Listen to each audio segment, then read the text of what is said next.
Gabriel García Márquez, Daniel Samper Pizano, Rocío Vélez, Antonio Caballero, Álvaro Cepeda Zamudio. Todas son firmas que deleitaron a los lectores en los medios nacionales. Desde su aparición, la crónica en Colombia se desarrolló con una calidad maravillosa y fue evolucionando hasta alcanzar su cumbre. Poco a poco se fue adaptando a los demás medios como la radio y posteriormente la televisión, donde desarrolló su propio lenguaje. Hoy sigue siendo un formato muy usado en la pantalla chica. Y aunque hay quienes dicen que quizá la época dorada de la crónica ya pasó, son varios los comunicadores que siguen dándole vida a esas historias para llevarlas hasta nuestros televisores. Una buena crónica audiovisual requiere de ángulos novedosos, de rigurosidad en el análisis, de saber retratar la realidad social con tacto y, por último, requiere responsabilidad. Y si le sumamos un trabajo visual impecable, el resultado es una pieza que no dejará parpadear al espectador. ¿Cómo buscan lograrlo quienes lo hacen? Mi nombre es Cristian Briceño. Y yo soy Karen Suárez. Les damos la bienvenida a Toma el Control. Seguimos los medios para discutirlos y pensarlos. Esto es Toma el Control.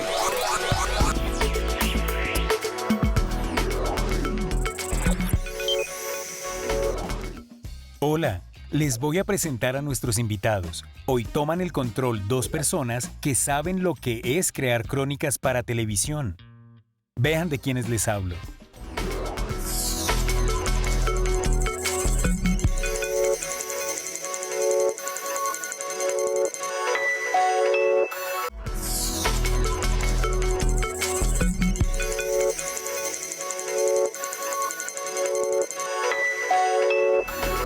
Doy la bienvenida a Alejandra Rodríguez. Gracias por aceptarnos la invitación en Toma el Control. A ustedes, muchas gracias por la invitación. Y también le doy la bienvenida a Andrés Sanín, quien nos acompaña también en este episodio. Gracias, muy contento de estar acá. Gracias a ambos por aceptarnos la invitación y vamos con la primera pregunta, que es ¿cómo se entiende el formato de crónica en la televisión? Es decir, ¿cómo se adapta el lenguaje al audiovisual? Alejandra. Bueno, yo creo que ese es todo un reto. La televisión es mágica para contar historias porque tienes múltiples factores que están jugando allí para narrar una historia, pero pues yo creo que la regla básica es tener buenos personajes y que la imagen vaya narrando algo diferente a lo que el personaje va narrando. Yo creo que todos esos complementos hacen que una crónica en televisión pues tenga un ritmo diferente y pues por supuesto que atrape a la gente. Andrés, ¿cómo se entiende el formato de crónica en la televisión y cómo se hace realmente esa adaptación al lenguaje?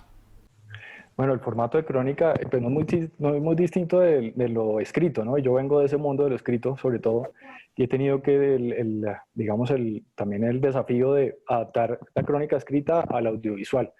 En lo escrito siempre se ha dicho que la crónica es como esta especie de ornitorrinco, este ser extraño, este género degenerado, por llamarlo de alguna manera, donde se cuenta un cuento que es verdad, un cuento que es real, pero también un cuento que es una verdad más, que es la de los personajes y la del cronista.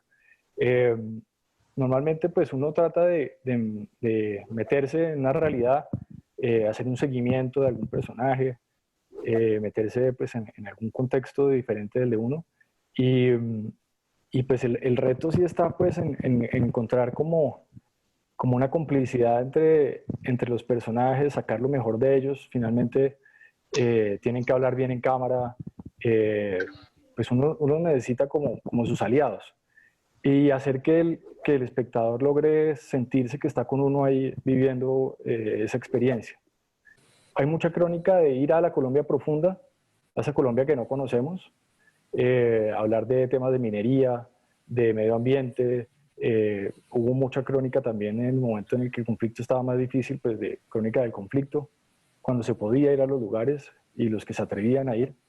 Y también una crónica de seguimiento y acompañamiento a personajes, muchas veces de invisibles, ¿no? De los que llamamos no marginales, sino marginados. Gente que decimos que le damos voz, pero realmente tienen voz. Lo que les damos básicamente es un espacio para acompañarlos en sus vidas. Alejandra, ¿son distintas las historias que se buscan para crónica escrita y para crónica audiovisual? En televisión, ¿qué tema es el que prima? Cuando tú llegas a televisión hay una diferencia porque tú tienes que buscar también una fuerza en los personajes cuando están dando sus testimonios. Tienes que buscar una riqueza de imágenes que ayuden a narrar esa historia. Entonces, yo pienso que son diferentes, son retos distintos, porque claramente cuando alguien abre un periódico, decía un editor que yo tenía, que se llama Fernando Millán, el reto es lograr que el lector no pase la página, sino que se quede atrapado con un buen título, con un lead que enganche, con ese personaje que no lo estás viendo, pero que te lo tienes que imaginar gracias a ese relato, pues, que estás haciendo y que visibiliza una cantidad de cosas y problemáticas que, bueno, ya todos sabemos que ocurren en este país. Te das cuenta que la cantidad de elementos que tienes que reunir para lograr que la crónica sea dinámica, no solo en su relato, sino además la música que va por debajo, sino las imágenes, el libreto que estás escribiendo, que pues tienen que tener unos cortes obviamente a comerciales y tienen que dejar enganchado ahí al televidente, pues claramente todo ese lenguaje lo que busca o lo que tiene que lograr es que sea un lenguaje integral. ¿Puedo meter la cucharada ahí? Claro. Hay una cosa que me gusta mucho de la crónica televisiva versus la crónica escrita, y es que en lo escrito pues uno está muy solo, y es como el ego está ahí, es muy individual. En la crónica pues, de televisión audiovisual es más como el cine, ¿no? Es una especie de sinfonía donde todos los instrumentos tienen que aportar. Entonces, hablábamos antes del personaje, el personaje tiene que darlo todo, hablar muy bien, ser carismático, seductor o odioso, pues tiene que generar algo, pero además pues el periodista tiene que hacer lo suyo también, en cámara, después el camarógrafo tiene que estar, pues o sea, lo audiovisual es clave, entonces si llegas con una muy buena entrevista, pero realmente lo visual Sin no apoyos. funciona, pues, perdiste todo. Y después viene todo el proceso de edición, que los editores pues le meten la magia pues, impresionante. En el caso de los informantes no hay música, entonces pues está ese doble reto de lograr fluidez, que el relato no te aburra, que es una de las desafíos claves tanto en lo escrito como en lo audiovisual, ¿no? Que vaya fluyendo y te lleve desde el comienzo hasta el fin. Ya hemos conversado un poco del papel que juega la crónica en la parrilla televisiva, pero también nos gustaría conocer si cabría la crónica entre semana, porque vemos que la mayoría de programas están dispuestos los fines de semana. ¿Cómo se podría realizar esa inclusión, Alejandra? Somos muy privilegiados cuando tenemos un tiempo de irnos, grabar una crónica, escuchar a los personajes, ponernos de acuerdo con el cámara. De pronto en el día a día, o de pronto no, en el día a día sabemos pues que eso no es tan fácil, pero en la medida en que las redacciones le den espacio y sobre todo el interés a recibir este tipo de materiales, pues claramente entre semana también se podrían tener esas historias tan, no siempre bonitas, ¿no? Porque la crónica no necesariamente es una historia bella con un final feliz. La crónica puede también ser una historia desgarradora, pero contada de una manera diferente y qué bueno sería que le empezaran a dar espacio no solo en las redacciones de noticias, sino también en los medios digitales que cada vez pues toman más fuerza. Andrés, sobre esto me gustaría profundizar y cómo podríamos explicarle a la audiencia por qué la crónica, digamos, está únicamente los fines de semana, el domingo por la noche. ¿A qué se debe esto? Yo creo que es importante entender que pues, no menospreciar al público, ¿no? A veces hay como esta especie de división entre lo escrito como lo más erudito y mejor, de mejor calidad, y la televisión vista como la caja basura. Y yo creo que todo lo contrario, tendríamos más bien que aliarnos con esa caja, con la capacidad de llegar pues, a tan adentro de Colombia y no menospreciar al público, decirle al público se merece pues, crónicas tan buenas como las que hemos visto en los periódicos, en las mejores revistas, desde lo audiovisual. Eso implica pues, un reto gigante que es el reto de los recursos, del tiempo. Como decía Alejandra, pues es un lujo tener periodistas que puedan realmente hacer periodismo frío, quedarse pues tendería a pensar que puede llegar a ser hasta más económico que un reality, una novela. Entonces, yo sí Claro. apostaría pues, con toda a la crónica, a los reportajes entre semana. Ojalá lo hiciéramos, dijéramos este afán por tener demasiadas cosas en los noticieros que de pronto se quedan muy corticas y no te muestran como realmente todo un universo, que es lo que necesitamos, un universo lleno de matices, donde no todo sea blanco y negro. Bien, ya regresamos con nuestros invitados. Por ahora, queridos televidentes, es hora de que se preparen para hacer su crónica. En los premios Simón Bolívar, uno de los más importantes del país, estas han sido las crónicas ganadoras para televisión durante los últimos 3 años. Tronco de negocio, en donde se cuenta sobre la explotación maderera en Bocas de Satinga, en Nariño, hecho para el programa Los Informantes de Canal Caracol. Anda Goya, la fiesta del fútbol, con Tostado de Choking Town como anfitrión, da una mirada a este evento deportivo y a la cultura de este territorio en el Pacífico colombiano. Vio la luz en Telepacífico, Venezolanos Errantes, en la cual se acompaña la caminata de ciudadanos de este país con su esfuerzo por llegar a Ecuador o Perú, hecho para Noticias Caracol. Estamos de regreso en Toma el Control con nuestros invitados Andrés Sanín y Alejandra Rodríguez conversando sobre la crónica en los medios. Y la siguiente pregunta es muy interesante porque tiene que ver con el punto de vista desde el autor. Y es que sabemos que una crónica tiene en definitiva un punto de vista del autor, tiene una voz y tiene un tono. ¿Cómo se manejan estas características en una crónica audiovisual? Porque hay un equipo más grande para la producción y demás, y quisiéramos saber si se mantiene como esa autoría, así como se mantiene en la crónica escrita. Alejandra. Sí, yo creo que el estilo y el tono y el punto de vista del autor o del reportero, pues por lo menos en mi caso siempre se ha respetado mucho y pues va, creo que impreso desde el momento de que se escoge la historia, pasando obviamente por la calidad o por la manera en que se hace la entrevista, los escenarios que se escogen. Yo creo que desde que uno esté apegado a los hechos, no importa que vaya impreso como ese sello, sobre todo esa carga emocional que tiene uno en el momento en que decide contar una historia. Entonces, pienso que en lo audiovisual sí se respeta mucho y uno, bueno, sobre todo nosotros los que estamos en el medio, ya uno más o menos conoce, y creo que los televidentes también, muchas veces escogen a sus periodistas o a sus cronistas precisamente por ese tono, por ese sello personal, por esa manera de contar, por todo eso que hace esa crónica única, no solo por la historia, sino también por la persona que está detrás de ella. Entonces pienso que sí tiene un alto grado de apellido en cada crónica que se hace para televisión. Bien, Andrés, en tu caso, ¿se sigue manteniendo ese sello de autoría en la crónica audiovisual? Sí, lo que hablábamos antes, ¿no? Es una autoría ya plural, no es un yo en primera persona singular, sino es un nosotros, ¿no? Cuando la crónica tiene la voz en off, pues hay un texto que claramente pues mantiene un estilo del que escribe el texto, y entonces puede ser irónico, incluso en el tono de la voz, que a mí me ha costado mucho trabajo, ese tema en televisión, es muy extraño uno oírse ahí, pero pues desde mi tono de cachaco con dejos de ironía versus el tono de una costeña como la Nena Razola, que pues, se siente uno con una juglar ahí, pues siempre se siente pues como esa diferencia, esa huella que cada uno le pone. Y después está pues evidentemente pues la mirada de los distintos camarógrafos, que pronto la gente no se da tanto cuenta, pero están ahí también presentes, ¿no? El punto de vista es clave tanto en la crónica escrita como en la crónica audiovisual, y me parece que es importante siempre tenerlo en cuenta, y en eso estoy completamente de acuerdo con Alejandra, en que detrás de una noticia, detrás de una crónica, de un reportaje, de cualquier tipo de texto, siempre hay una persona llena de subjetividades, de prejuicios, no es una mirada neutra, ¿no?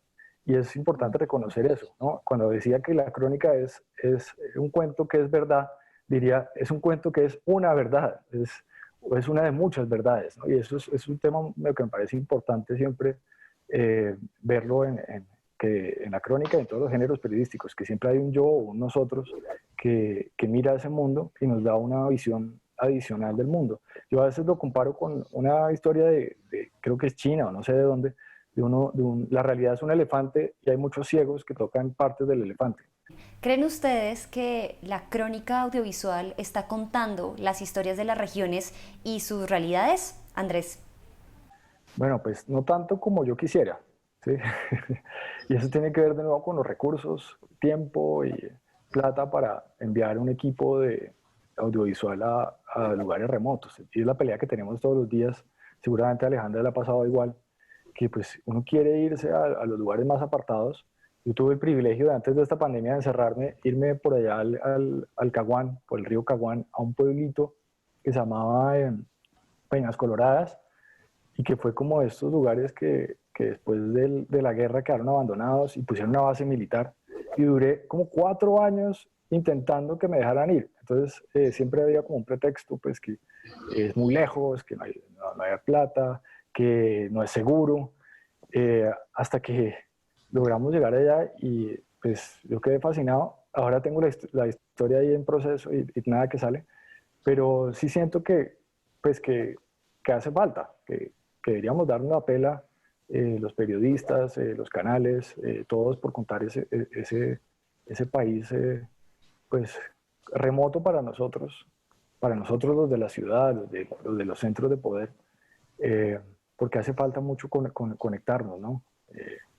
Hay como este prejuicio también como de que lo único que le llevamos las cámaras es a los lugares de poder y somos muy cómodos en eso. Y como que se siente que a quién le importa lo que pasa en Titiribí y realmente pues yo creo que sí nos importa, nos debe importar y debemos hacer un esfuerzo grande por encontrar en esas historias particulares también lo universal, ¿no? Ver como crear esos puentes y generar esas empatías, ¿no? La historia de ese otro también es mi historia, ¿no? Y creo que pues pueden ser muy exitosas también. Es parte del desafío, pues, que la historia del pueblo remoto también es la historia del resto del país. O sea, la historia de Macondo, así esté perdido, es la historia de Latinoamérica. Creo que eso pasa también en lo periodístico y con las historias de la Colombia profunda. Bien, Alejandra, ¿está la crónica audiovisual contando estas realidades de las regiones del país? Parcialmente, yo creo, ¿no? Si uno pues echa una mirada a los trabajos que hacen los periodísticos del fin de semana, diría que sí, porque pues generalmente uno logra allí ver pues historias de Soledad Atlántico, de Corinto, de muchos lugares, y creo que hay que valorar pues ese esfuerzo que esta franja ha logrado pues llegar a sitios donde tal vez antes no se contaban sino las historias que vemos en los noticieros. En prensa se hace un esfuerzo pues importante. Yo soy una admiradora profunda de los periodistas regionales, donde he llegado a contar una historia. Creo que de las primeras personas con las que intento hablar es con los periodistas regionales, porque me parecen unos duros en medio de tanto conflicto y de tanta corrupción que se vive en las regiones. Ellos pues salen avante haciendo periodismo literal con las uñas, y creo que ellos han rescatado gran parte de esas historias posicionándolos en los medios pues nacionales. ¿Nos falta? Sí, claro, nos falta muchísimo. Yo no soy bogotana, yo soy de Cúcuta y en estos días con el tema de las masacres, pues le duele a uno mucho, obviamente, lo que está pasando, lo que pasó en Samaniego, todo lo que ha ocurrido, pero lo que más duele es que eso nunca ha dejado de ocurrir. Yo que soy de Norte de Santander y me entero obviamente por mi familia y por las personas que tengo allí de todo lo que ocurre en Ocaña, La Gabarra, en Tibú, pues no es que lo de ahora no me sorprenda, sino me pregunto es por qué hasta ahora nos sorprende. Y también hacía una revisión y decía, bueno, eso también ocurre porque ha faltado contar las otras historias, porque tal vez faltó cubrimiento, porque seguramente sí había un corresponsal, porque eso es lo que quiero rescatar. Seguramente allí sí hay periodistas para contar esas historias. Lo que no estoy tan segura es si se abran los espacios suficientes para que esas historias tengan el despliegue que merecen tener. Entonces, si tú prendes un noticiero hoy vas a ver que pues la sección de deportes, me gusta el deporte, pero haciendo la comparación, la sección de deportes o el cubrimiento de los mismos programas de televisión del canal que esté pasándola, pues son mucho más largas que el recorrido que se hace a nivel nacional. Entonces, y ese recorrido a nivel nacional, pues obviamente es opacado por las capitales más importantes. Entonces, hay un esfuerzo, sí, un esfuerzo inmenso de los periodistas locales contando las historias, por supuesto, falta espacio y bueno, creo que se va por buen camino, pero qué bueno sería que de verdad la crónica audiovisual le apostara a que las cosas no solo pasan en Bogotá y en las capitales, sino en los sitios más recónditos del país. Meto la cucharada y es que a mí me impresionaba el día en que pues hablan de la detención de Uribe. Y el noticiero pues estuvo muy bueno y todo, pero digamos que esa agenda judicial y de un poderoso terminó copando todo el noticiero y al final por ahí como una especie de pie de página salía la historia de un niño que murió ahogado en un arroyo de Barranquilla, que es un lugar absolutamente marginado, a nadie pues pareció importarle. Y ahí ha podido, pues, o sea, me parece que es como una de esas metáforas del abandono de este país tan tremendo, que seguimos obsesionados con los mismos y con las mismas peleas de siempre, y a veces no vemos lo que está pasando a la vuelta de la esquina de la gente que realmente necesita ser visibilizada. Entonces, estoy de acuerdo con Alejandra en eso, que a veces es como de mirar hacia el lado, hacia lo marginalizado, no lo marginal, sino marginalizado, y ponerlo de nuevo en el centro, ¿no? Bien, esta entrevista nos ha dejado gran información, pero sobre todo también reflexiones. Vamos a ver la siguiente nota de una iniciativa de crónica escrita que está dando mucho de qué hablar, porque para crónicas hay de todos los gustos. Gracias, Karen, esto es muy interesante. Nuestros invitados nos permiten adentrarnos un poco más sobre la crónica y especialmente en regiones. Así como existen crónicas en todos los tamaños y para todos los gustos, hay una iniciativa de crónica escrita que está dando de qué hablar. Veamos la nota. Vorágine es un nuevo medio de comunicación aquí en Colombia, es un medio independiente, digital. Estamos en vorágine.co y en todas nuestras redes sociales, Twitter, Facebook e Instagram nos encuentran también en vorágine.co. Somos muy claros en decir que nosotros no nos estamos aquí inventando nada. De hecho, estamos yendo como a la esencia del periodismo. ¿Y cuál es la esencia? La de recuperar las historias de largo aliento, que básicamente se hacen en 3 géneros, en crónica, en reportaje y en perfil, grandes perfiles de varios personajes. En nuestro caso, hacemos perfiles de poderosos, porque estamos convencidos de que la gente sí quiere leer y sí lee si le damos buenas historias.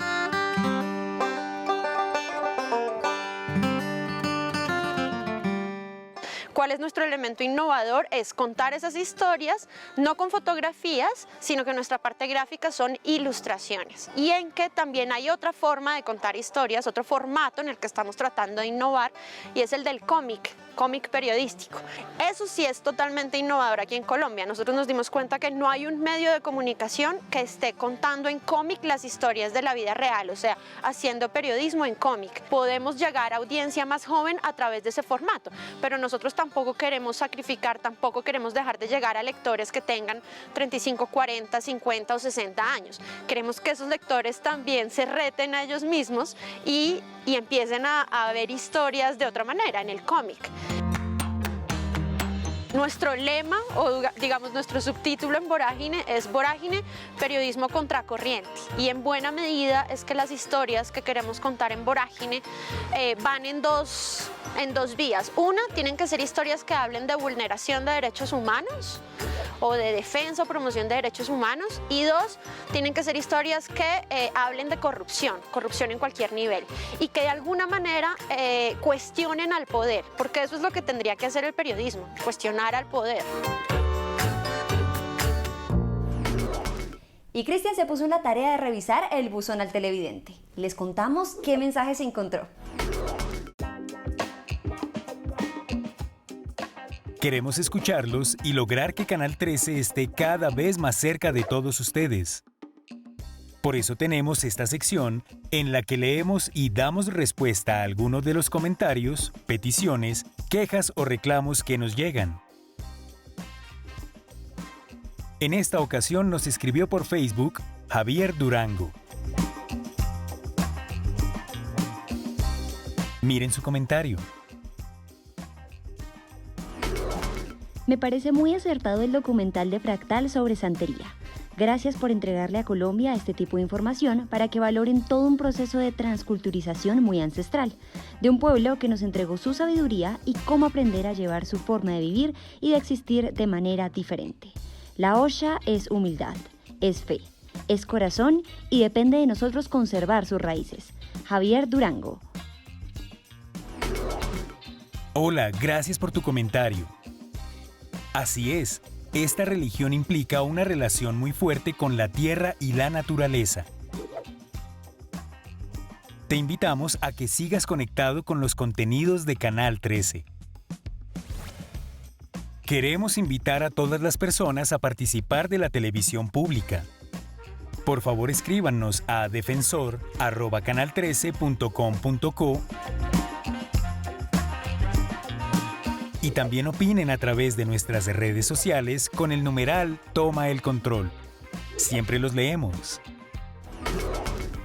Es momento de Enseñando la Seña, la sección en la que Cristian nos explica palabras clave en lengua de señas colombiana. Y a propósito del tema del día, vamos a aprender 2 términos para su desarrollo. En este programa sobre las crónicas en medios tenemos 2 palabras que vamos a aprender. Para la primera no hay una seña, sino una descripción y es cubrimiento. Cubrimiento.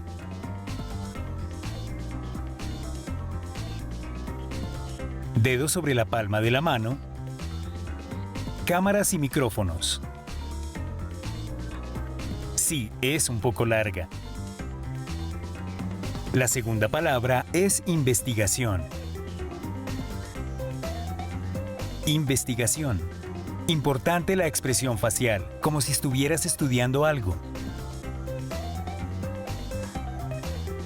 Esta sí tiene una sola seña. Investigación. Recuerda el rostro. Investigación. Investigación. Practica en casa. Estamos de regreso en Toma el Control con nuestros invitados Alejandra Rodríguez y Andrés Sanín conversando sobre crónica. ¿Cuál creen que es el futuro de la crónica audiovisual? Alejandra. Pues yo espero que el futuro sea más espacios, más recursos, periodistas muy bien formados, no periodistas que pues ejerzan el periodismo pensando en cubrir una fuente de ídolos, sino obviamente que busquen historias más que cubrir fuentes, ¿no?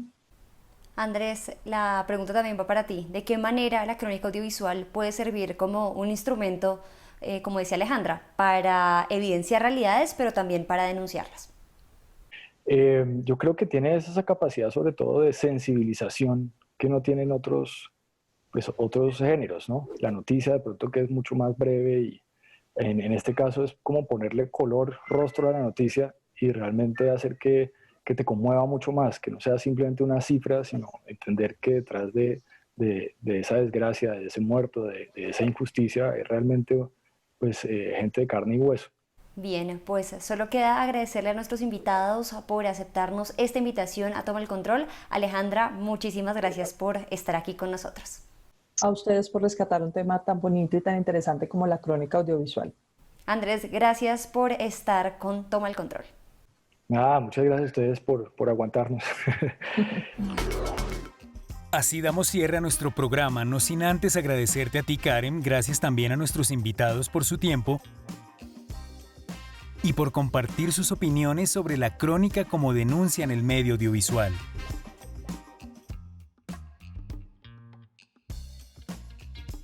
Con esto llegamos al final de 2 capítulos dedicados al increíble mundo de la crónica. Si se los perdieron o llegaron tarde, pueden verlos completos en nuestro canal de YouTube de Canal 13 Colombia.